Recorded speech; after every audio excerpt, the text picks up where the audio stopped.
Assalamualaikum warahmatullahi wabarakatuh. Di sini saya akan menjelaskan video pembelajaran tentang name service. Name service dalam sistem terdistribusi merupakan layanan penamaan yang berfungsi untuk menyimpan naming konteks, yakni kumpulan binding nama dengan objek. Tugasnya untuk meresolve nama. Pengaksesan resource pada sistem terdistribusi yang memerlukan nama, alamat, rute. Name service memiliki konsentrasi pada aspek penamaan dan pemetaan antara nama dan alamat, bukan pada masalah rute yang dibahas di jaringan komputer. Resource yang dipakai dalam name service adalah komputer, layanan, remote object, berkas, pemakai. Contoh penamaan pada aplikasi sistem terdistribusi: URL untuk mengakses suatu halaman web, alamat email untuk komunikasi antar pemakai. Name resolution binding attribute. Name resolution, nama ditranslasikan ke data tentang resource atau objek tersebut. Binding, asosiasi antara nama dan objek. Biasanya nama diikat ke atribut dari suatu objek. Address, atribut kunci dari sebuah entitas dalam sistem terdistribusi. Atribut, nilai suatu objek properti. Berikut penguraian nama domain untuk mengakses resource dari URL. Nama tujuan penamaan. Identifikasi. Seorang pemakai menginginkan objek atau layanan A, bukan objek atau layanan B. Yang kedua, memungkinkan terjadinya sharing. Lebih dari satu pemakai dapat mengidentifikasikan resource dengan nama yang sesuai, tidak harus nama yang sama. Yang ketiga, memungkinkan lokasi independence. Perubahan lokasi tidak menuntut perubahan nama, asalkan lokasi tidak menjadi bagian dari nama resource tersebut. Yang keempat, memberikan kemampuan keamanan, security. Jika sebuah nama dipilih secara acak dari himpunan besar internet, maka nama tersebut hanya bisa diketahui dari legitimate source, bukan dari menebak. Jadi jika seorang mengetahui nama objek tersebut, maka dia memang diberitahu karena sulit sekali menebak nama tersebut. Jenis nama. Username, yang pertama adalah username, dibuat oleh pemakai, merujuk pada suatu objek atau layanan, terdiri dari string of character. Contoh, HP 201 untuk pencetak. Yang kedua, system name, terdiri dari bit string internal untuk sistem, tidak ditujukan untuk manusia, lebih kompak dari username sehingga dapat dibandingkan dengan lebih efisien. Yang berikutnya adalah struktur nama. Primitif atau flat name, unique identifiers, UIDs. Tanpa struktur internal, hanya string of bit, digunakan untuk perbandingan dengan UID lain, tidak membawa informasi lain. Sangat berguna dan banyak digunakan karena location dan application independen, sehingga tidak menjadi masalah bagi mobilitas objek. Seragam fixis, compact, mudah disimpan, dipas, dan jika cukup besar menjadi sulit ditebak. Partition name, komposisi dari beberapa nama primitif, biasanya disusun secara hierarkis. Contoh, telaga.cs.ui.ac.id, cs atau doc/academic/thesis/naming.ppt, membawa informasi atau impure name, biasanya tidak secara unik mengidentifikasikan objek. Beberapa nama bisa dipetakan ke satu objek, unique filing. Yang ketiga adalah descriptive name, DN, daftar atribut yang secara bersama-sama mengidentifikasikan objek secara unik, membawa informasi atau impure name. DN adalah superset dari PN.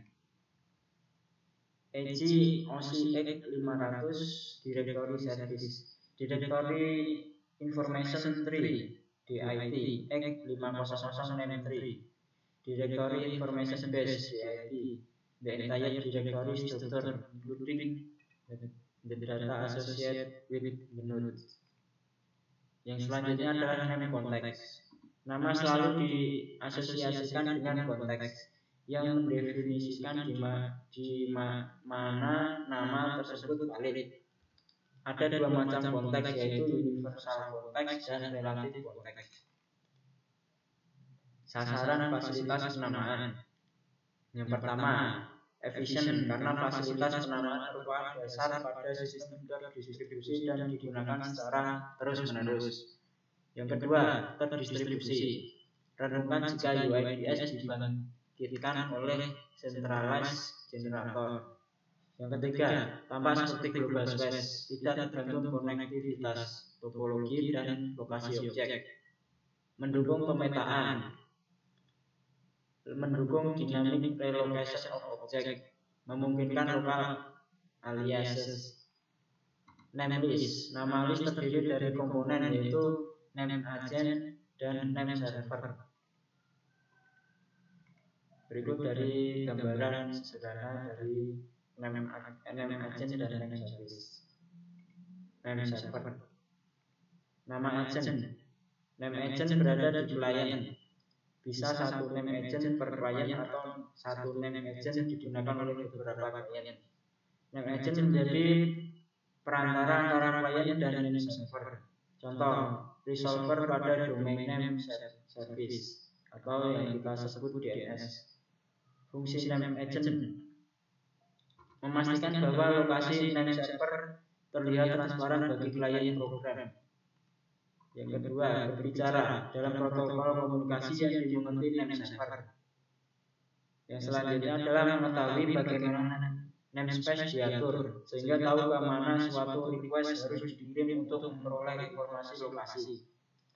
Yang terakhir adalah melakukan negosiasi kompatibilitas atau availability sumber daya berdasarkan atribut. Name server. Name server menggunakan basis data terdistribusi yang terdiri dari tuples nama, lokasi, atribut. Contoh atribut, jika resource adalah printer, maka atribut dapat menyatakan apakah objek dapat melakukan pencetakan PostScript atau tidak. Hal penting yang harus dimiliki: availability, resilience to failure, konsistensi, kecepatan menerima pengaruh perubahan list, kemudahan mengkompilasi list of object. Ada dua jenis name server, primary name server dan secondary name server. Bentuk name list. Name list tersentralisasi adalah name list yang berada pada satu mesin. Kelebihannya adalah layanan cukup dilakukan dengan name list. Waktu yang dibutuhkan antara registrasi objek dan saat objek tersebut dapat diakses sangat singkat. Mudah untuk memperoleh daftar objek aktif. Kekurangannya, poor resilience. Jika node crash, terjadilah malapetaka. Kemacetan membatasi availability. Name list terreplikasi penuh, digunakan untuk mengatasi kekurangan name list tersentralisasi. Masalah, wait, untuk menjaga konsistensi. Jika name list direplikasi, maka setiap perubahan harus direfleksi di semua kopi. Bagaimana jika saat perubahan dicatat ada sebagian replika yang tidak dapat dihubungi? Bagaimana jika informasi yang diperoleh ternyata sudah rusak? Atau ada beberapa replika yang tidak dapat diakses? Solusi, sebuah name server dipilih sebagai master dan selalu merefleksikan secara akurat state of the world. Name server lainnya tidak bertindak sebagai pemberi petunjuk yang belum tentu benar. Propagasi informasi antara master dan replika dilakukan saat sepi. Diperlukan beberapa asumsi, yaitu data penamaan tidak sering berubah, sehingga ketidakkonsistenan relatif jarang terjadi.